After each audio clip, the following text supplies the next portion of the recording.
Hey listeners, jump in this vat of acid and take too much or too little Adderall, because today we're talking about the Rick and Morty trailer part 2 for season 4. Woo!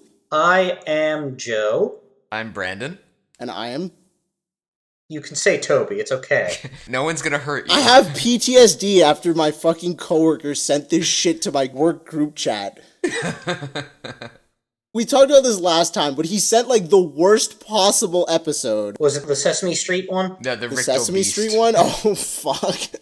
Forgot about that. I feel like the Sesame Street one is probably some of the worst shit we've talked about. I don't know, talking about Gaspar Noé's rectal beast was really up there. I'm very shocked that this trailer came out. Also, my name is Toby. I don't even know if I said that. We've moved past this, Toby. We don't care anymore. I'm sure that at some point, if the audience doesn't know your name, they'll hear me scream it in fury for one reason or another. Sandwiched between cunts and fucks. Wait, Joseph, why are you surprised that this trailer came out? I just did not expect it to be so soon. I was expecting another 4-year wait. I did not trust that they'd come out with it so soon. To be fair, the world does not have 4 more years, so... The world can end after I see the second half of season 4. What about that 100-plus episode promise? Like, yeah, we were gonna get 70 more episodes. No, I would like to see it, but I'm starting with, like, realistic expectations, and we'll move up from there if it seems like the world has another year or 2 in it, then we'll let it go. I love that this is what Rick and Morty has done to their fans, where they come out with, like, the half of the season basically, like, 6+ months after they said they would, and your reaction is, like, complete shock and awe. Yeah, because it's like if you were like, yeah, I'll be at your house at 6, and you showed up at my house at 6, or even, like, 7. I'd be like, oh my god. Yeah, I'd never do that. I know. I probably would just straight up not tell you that I'm even in the same city as you and then show up at your house. What, like Joseph did with me 2 weeks ago? I texted you. We just didn't see each other because everyone's under a You shelter-in-place texted me in order. the middle of a pandemic. Tyler is making me go outside. She's upset that I don't go outside because I work from home now. This is like a fucking dream come true for you, Joseph. The world is ending and you don't have to go outside. Guys, so I got ferrets. I know you guys know that. The audience doesn't. They probably don't care, but still, I got ferrets. Why'd you describe it like it's a venereal disease of some kind? This motherfucker texts me out of the blue. I hadn't heard from him in like a month or longer. He texts me out of the blue and he's like, "Hey Toby, I'm a small business owner now." And I'm like, "Oh, did you start a business?" And then he texts me a picture of ferrets, and I'm confused. But apparently, the fucking proper term for a group of ferrets is a business. And he got 2 ferrets, so it's technically a fucking small business. And I maintain that one ferret should be called an asset. While we're on this subject, please tell the audience the names of the assets. Well, we have Helen of Troy, and we have Troy of Helen. Well, okay, so anyway, I'm sure nobody gives a fuck. Let's move on to Rick and Morty. It's happening. So, a couple things I saw that made me all excited in my pants. One, we saw Snowball again. And he's fighting a cat in a suit, which could be just a random joke, could also be where the cat came from. I'm not one of those people who's like, we're going to find out, we have to find out, it means something. I don't think it means anything. I don't think they know what the cat did.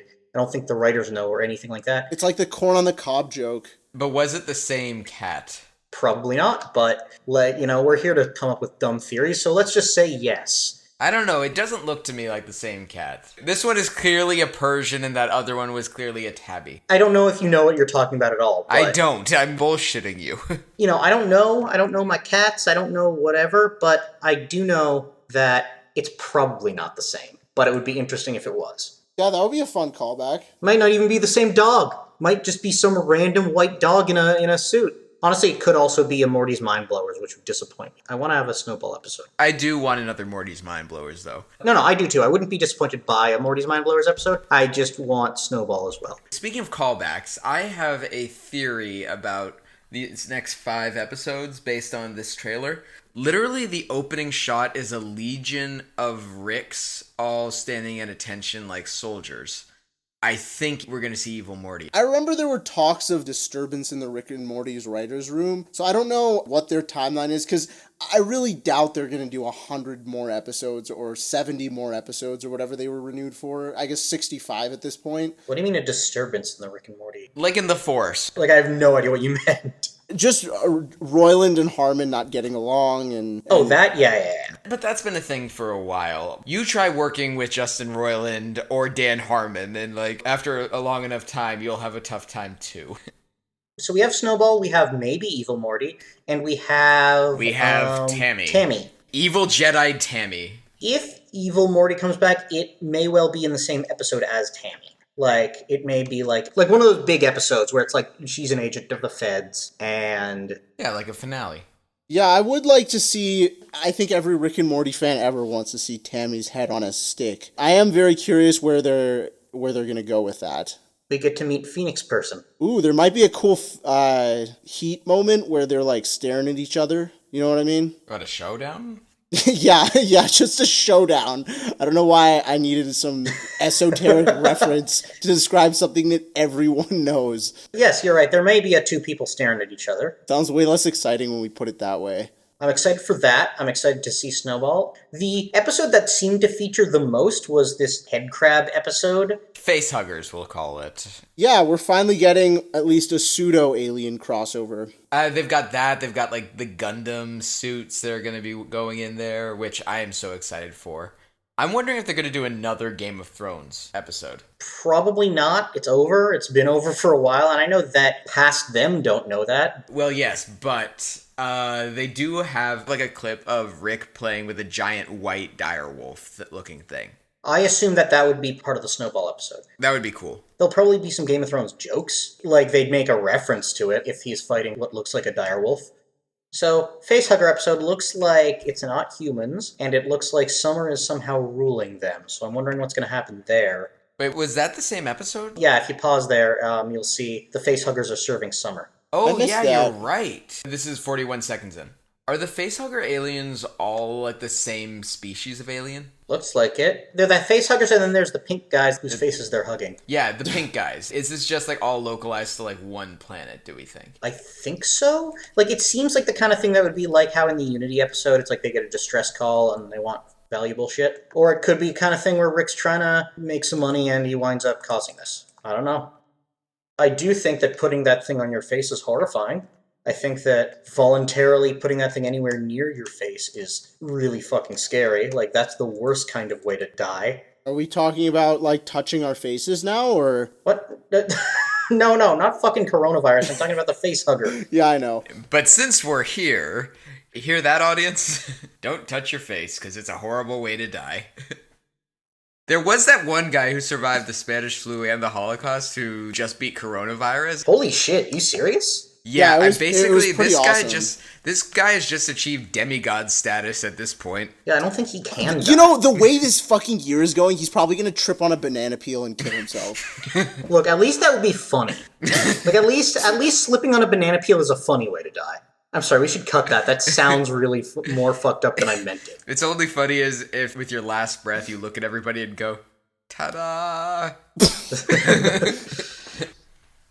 There really wasn't much else that looked like other episodes. Like, I saw most of the clips looked like they were from the Facehugger episode, so I suspect that'll be the first or second one to come out. My guess is the first. They might still even be animating the last bits and putting the finishing touch on the other one. Yeah, it wouldn't surprise me. Yeah, like considering how, close to the belt we love playing these things. Close to the belt? I mean, that's not an expression, but I'll go with it, I guess. Is it not? No, I thought it was. You mixed below the belt and close to the something. Close to the wire, down to the wire. Down to the wire, there we go. Close to the belt is a porn thing. Oh my god, speaking of porn things. Guys, have you seen this thing I've been jerking off to? I am very sad that one of my favorite porn videos was removed from Pornhub. May it forever rest in peace. Can you describe it for us? No. How did we get here? Yeah, oh, I know how we got here. There was no segue. You just said... No, there was a segue because it's like, below the belt, right. Close to the belt made me think of, like, it's like porn. Oh, so it's my fault. Yeah, Brandon, what the fuck? Why? Because we have to stay off the corona, Brandon. There's only one way to do that. I need you to lick my balls. I've got a few things to discuss that are surprisingly Rick and Morty related. What the fuck? That's not what this is for. I do want to stick to the on-episode stuff, because one other thing I see is, like, there's a clip of Morty in the gunner seat of a ship going through what looks like a fucked-up version of the Citadel. That looked to me like part of the Facehugger Gundam episode, or at least it looked like a similar setting. I'm curious to discuss this with both of you. We have all watched all of the first 5 episodes from season 4. We have had mixed thoughts on them. Joseph more mixed than others. I don't think Joseph was mixed at all. I think it was just pure rage. Okay, guys, let's focus up. We don't want to get off track or anything. Point being, what are we hoping to get from these next 5 episodes? What are each of you hoping to get from these next 5 episodes? And are there any jokes or any like storylines that you're hoping to see more of?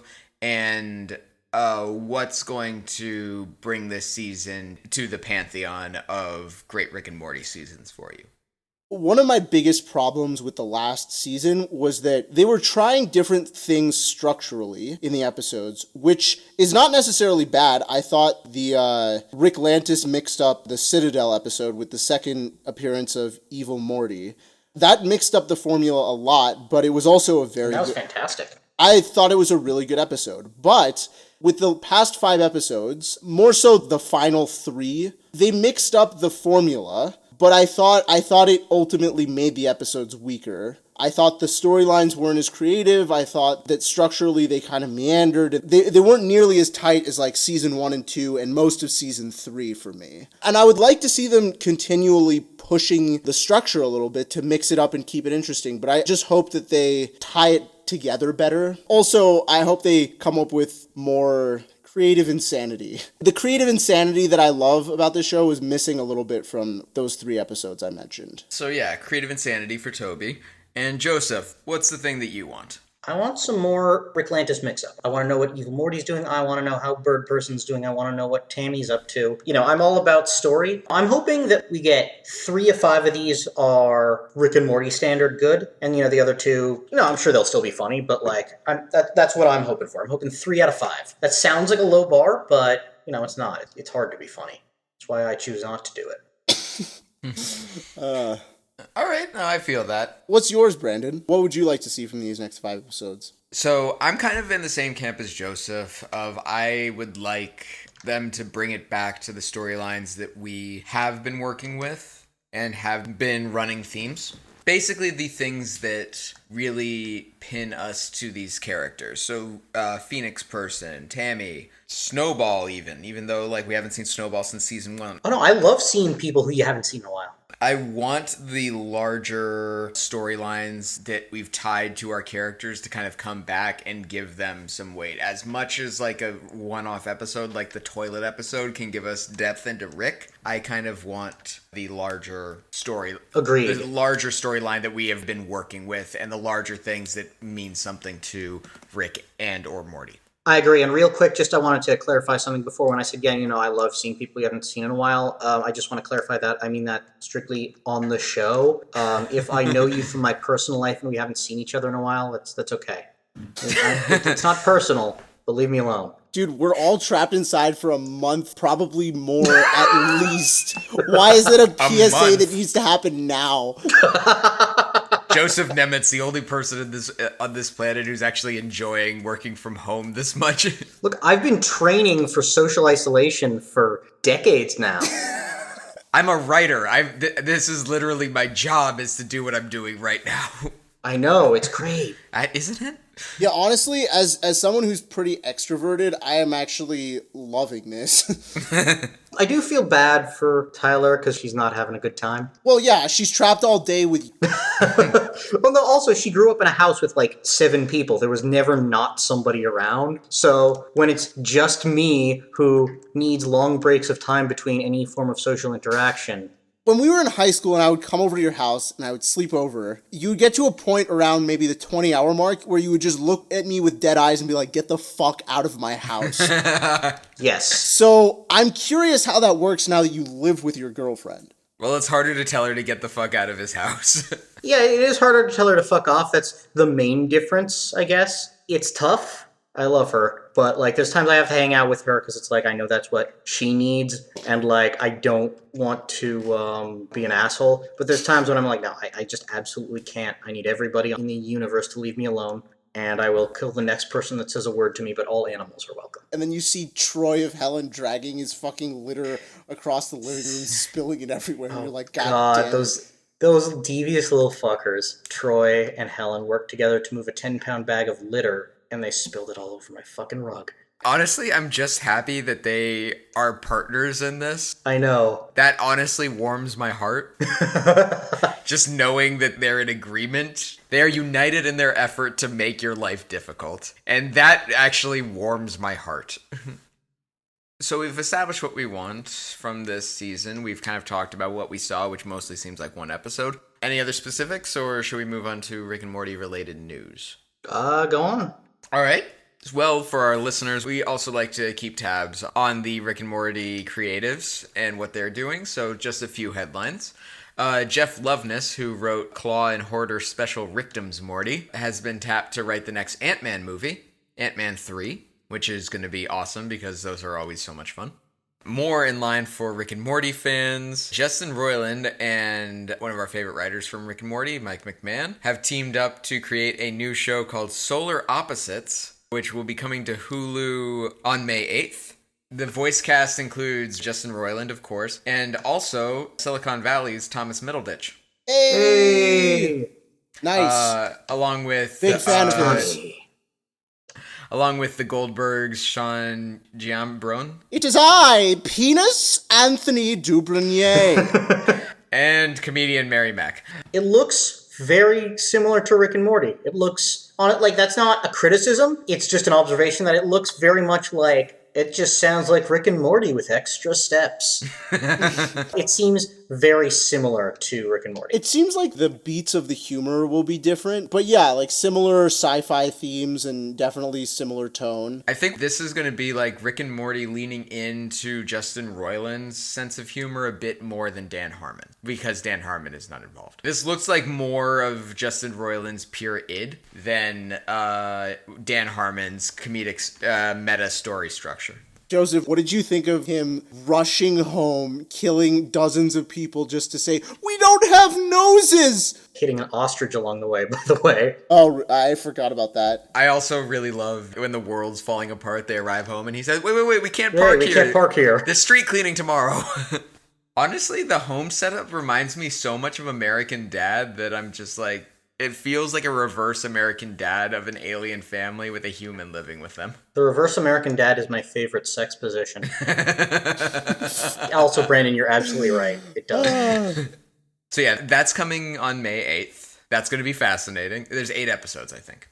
Interesting. So yeah, I am interested in it. It does look very much like it's going to hit the same beats as Rick and Morty. And again, not a bad thing, not a good thing. Not a good thing. What I mean is I don't mean that as praise or condemnation. Yeah, no, I know. I'm going to give one more update and then I turn this over to this fuckery. Mike McMahon's other animated show, Star Trek The Lower Decks. So that is in production and they've assured us that it will be arriving on time despite everybody working from home now. So that will be arriving on time at some point in 2020 and it's Star Trek The Lower Decks, basically about all the red shirts in Star Trek. Now, Toby would like to tell us about Serial. No, I don't. It's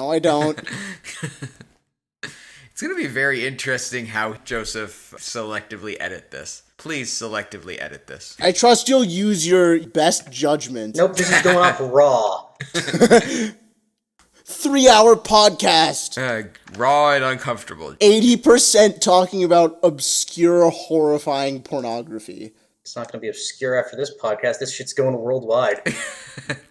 Other news, Rick and Morty has already started finding writers for season 5, so I believe they are doing this back-to-back enough that they are just heading straight into season 5 production. So that's You applying, Brandon?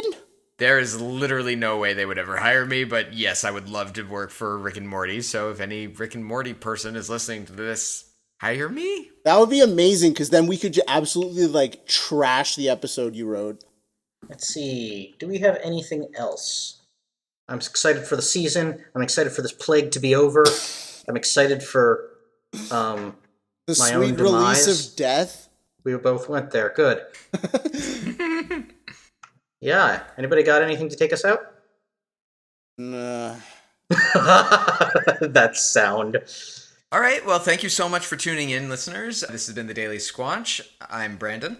I'm Toby. And I'm Joe. Rick and Morty will be coming back May 3rd. That's correct? May 3rd, yes. Yes. And May 8th is when Solar Opposites comes out. Wow, Justin Roiland's been very, very busy. Good for him. Oh, yeah. Everybody look forward to Rick and Morty coming back on May 3rd. Solar Opposites comes out May 8th. We'll be talking about Rick and Morty and maybe Solar Opposites a little bit on this podcast, which will be coming back in May. So look forward to it, and we'll see you all then.